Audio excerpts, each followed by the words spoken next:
Mastering the mind, Sami's encounter with a malevolent ghost.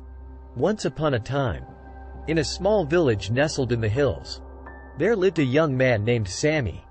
Sami was fascinated by the idea of controlling his mind and reaching enlightenment. So he decided to seek the guidance of a wise old monk who lived in a nearby monastery. Sami visited the monk and told him of his desire to control his mind. The monk smiled and told him that it was indeed possible, but it would require years of dedication and discipline. Sami was willing to do whatever it took, so the monk accepted him as his disciple. Over the next few years, Sami lived in the monastery, meditated for hours every day, and practiced various techniques to control his mind. He made slow but steady progress and felt himself getting closer to his goal with each passing day. One night, however, Sami had a strange dream. In his dream, he saw a ghostly figure beckoning him to come closer. The figure whispered to him, "I can help you control your mind much faster than your monk. Follow me, and I will show you the way." Sami woke up in a cold sweat and dismissed the dream as a figment of his imagination. But over the next few days, the dream kept recurring, and Sami found himself increasingly drawn towards the ghostly figure. One night, unable to resist any longer, Sami followed the figure deep into the forest. The figure led him to a dark, foreboding cave, and Sami felt a chill run down his spine. But he was too curious to turn back now. He entered the cave and found himself in a dimly lit chamber. In the center of the chamber stood a mirror, and Sami could see his reflection staring back at him. Suddenly, the ghostly figure appeared again, and Sami realized with horror that it was a malevolent spirit that had been manipulating him all along. The spirit spoke to him in a menacing tone.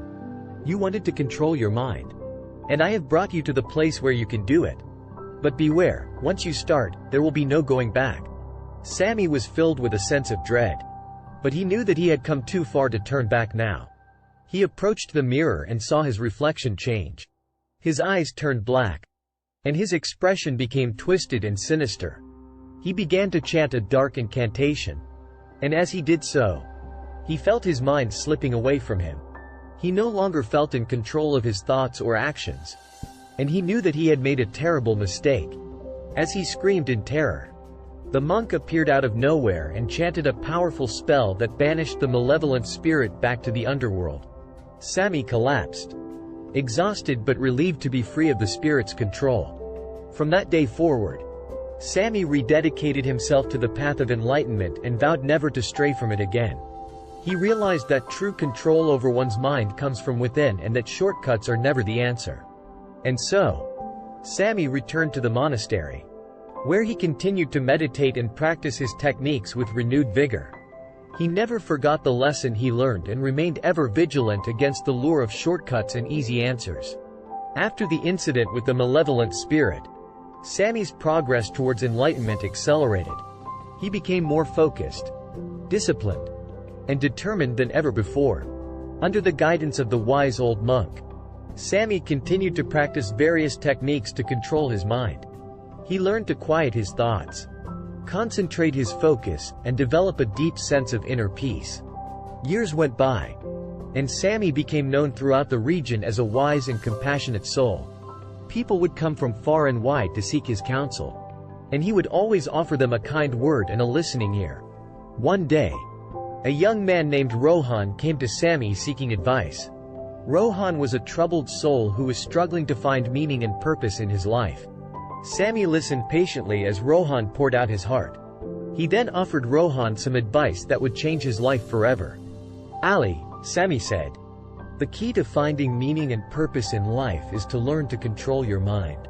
When you can master your thoughts and emotions, you will find that the world around you is full of beauty and wonder." Ali was skeptical, but he was also intrigued. He asked Sami how he could learn to control his mind. Sami smiled and said, "It's not easy, but it's not impossible either. You must be patient, disciplined, and dedicated. You must practice every day and never give up, no matter how hard it gets." Ali thanked Sami and left the monastery feeling hopeful and inspired. Over the next few years, He followed Sami's advice and practiced various techniques to control his mind. He made slow but steady progress and eventually found the meaning and purpose he had been seeking. Sami continued to live in the monastery, helping others and spreading his message of peace and love. He knew that the path to enlightenment was long and difficult, but he also knew that it was worth it. And so, Sami spent the rest of his life living a simple and humble existence, dedicating himself to the pursuit of inner peace and helping others find their way. He had learned the hard way that there are no shortcuts on the path to enlightenment, but he also knew that with patience, perseverance, and faith, anything is possible. As Sami grew older, he became known as a sage, a spiritual master who had achieved true control over his mind. People would come from far and wide to hear him speak, and he would always offer them a kind word and a smile.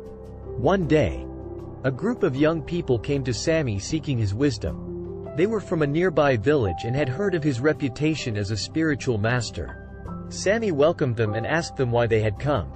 The young people explained that they were searching for something deeper in life, something that would give their lives meaning and purpose. Sami listened carefully and then smiled. "You are on the right path," he said. "The search for meaning and purpose is a noble one. But remember, the answer lies within you. You must learn to control your mind and master your thoughts and emotions. Only then will you find what you seek." The young people were inspired by Sami's words and asked him how they could learn to control their minds. Sami smiled and said, "It takes discipline, practice, and patience. You must meditate every day and learn to quiet your thoughts. You must also learn to observe your thoughts without judgment and let them go. It's not easy, but it's worth it." The young people thanked Sami and left feeling hopeful and inspired.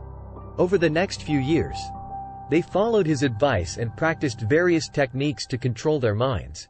They made slow but steady progress and eventually found the meaning and purpose they had been seeking. Sami continued to live a simple and humble existence, dedicating himself to the pursuit of inner peace and helping others find their way. He knew that the path to enlightenment was long and difficult, but he also knew that it was worth it. And so, Sami spent the rest of his life living a life of service, spreading his message of peace and love. He had learned the hard way that there are no shortcuts on the path to enlightenment, but he also knew that with patience, perseverance, and faith, anything is possible. In the conclusion of the story, we see that Sami's encounter with the malevolent ghost proved to be a turning point in his journey towards mind control and enlightenment. Despite the fear and terror he felt at the time, he was able to remain calm and centered, and he realized that the power to control his thoughts and emotions was within him all along. Through the guidance of the wise old monk, Sami learned to practice various techniques to control his mind, including meditation, mindfulness, and self-reflection. He became more focused, disciplined, and determined than ever before, and his progress towards enlightenment accelerated. Years went by, and Sami became known throughout the region as a sage, a spiritual master who had achieved true control over his mind. He spent the rest of his life living a simple and humble existence, dedicating himself to the pursuit of inner peace and helping others find their way. The story shows us that the power to control our minds is within us all, and that with discipline, practice, and patience, we can achieve true inner peace and enlightenment. It also reminds us that even in the face of fear and adversity, we can remain calm and centered, and that the path to enlightenment is one that requires courage, perseverance, and faith.